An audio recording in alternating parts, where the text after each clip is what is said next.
ગામડાનો ધબકાર ચેનલના સૌ ખેડૂત મિત્રોને જય માતાજી. મિત્રો, આજે 21 ડિસેમ્બર. હવામાનની થોડીક વાત કરી લઈએ તો મિત્રો,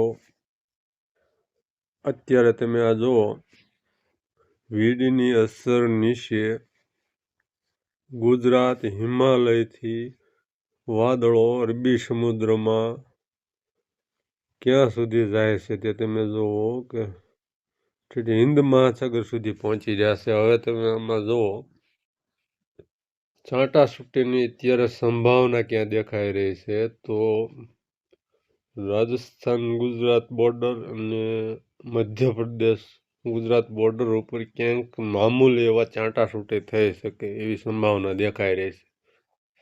આવનારા 1-2 દિવસમાં હજી કહોટી રૂપે વાદળો રહેશે. કોઈ બહુ મોટી આફત કે બહુ મોટું માવઠું કોઈ એવી સંભાવનાઓ નથી. સામાન્ય છાંટાછૂટીની સંભાવના દેખાઈ રહી છે 1-2 દિવસ.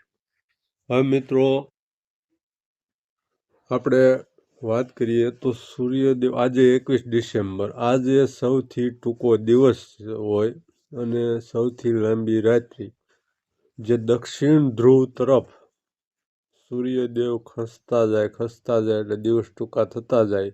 જેમ જેમ દક્ષિણ ધ્રુવ તરફ સૂર્યદેવ ખસે એમ આપણા દિવસો ટૂંકા થાય અને રાત્રિ લાંબી થતી હોય છે.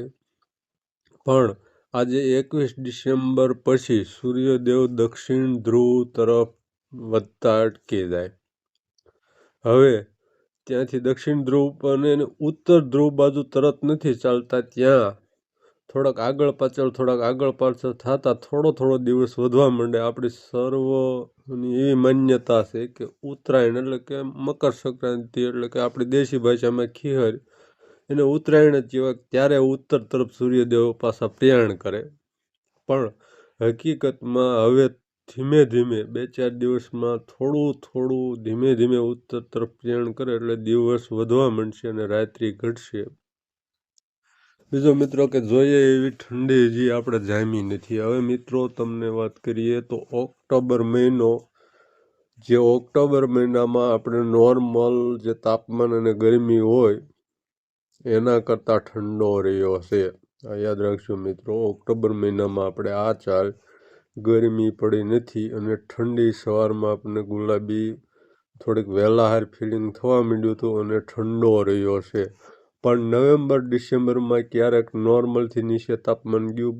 મોટાભાગે નોર્મલથી ઊંચું મહત્તમ અને લઘુત્તમ બંને રહ્યા છે. ઠંડી અનુભવાણી નથી. અત્યારે ઈરાન ઉપર એક મજબૂત વીડી છે અને હવે યુએસએ બની ગઈ છે 5.8 કિલોમીટરની ઊંચાઈએ. ત્યાં દુબઈ અને એમાં સારો એવો વરસાદ પડી રહ્યો છે. શારજા, અબુધાબી એટલે કે યુએના 6-7 સિટી છે. યુએ દેશ કહેવાય, એના 4 સિટી. એમાં અબુધાબી, શારજા અને દુબઈમાં વરસાદ પડી રહ્યો છે. સાઉદી અરેબિયામાં 2-4 દિવસ પહેલાં સારો એવો વરસાદ પડ્યો. ઈરાનમાં પડશે. આ ઉત્તર ભારતમાં આવે એટલે ત્યાં ફરી બરફ વર્ષા થશે. મિત્રો, એવું નહીં માની લેવાનું કે હવે આપણા ઠંડી આ શિયાળામાં ગાયબ જ રહેશે, એવું નહીં માની લેવાનું. હવે આવનારા વીકમાં આ વીડીની જ્યારે અસર પૂરી થશે ત્યારે સારી એવી ઠંડીની સંભાવના દેખાઈ રહી છે. અને મિત્રો, ત્યાર પછી ભલે સૂર્યદેવ થોડા ઉત્તર તરફ આવે એટલે દિવસનું તાપમાન વધતું હોય પણ ઠંડી હજી જશે નહીં. અને જે કાંઈ એની જે ઓક્ટોબરમાં નોર્મલથી નીચે રહ્યું છે, નવેમ્બર ડિસેમ્બરમાં નોર્મલથી ઊંચું રહ્યું છે, પણ હવે પછીનો જાન્યુઆરી અને ફેબ્રુઆરીમાં નોર્મલથી નીચું રહેવાની શક્યતા ગણાય.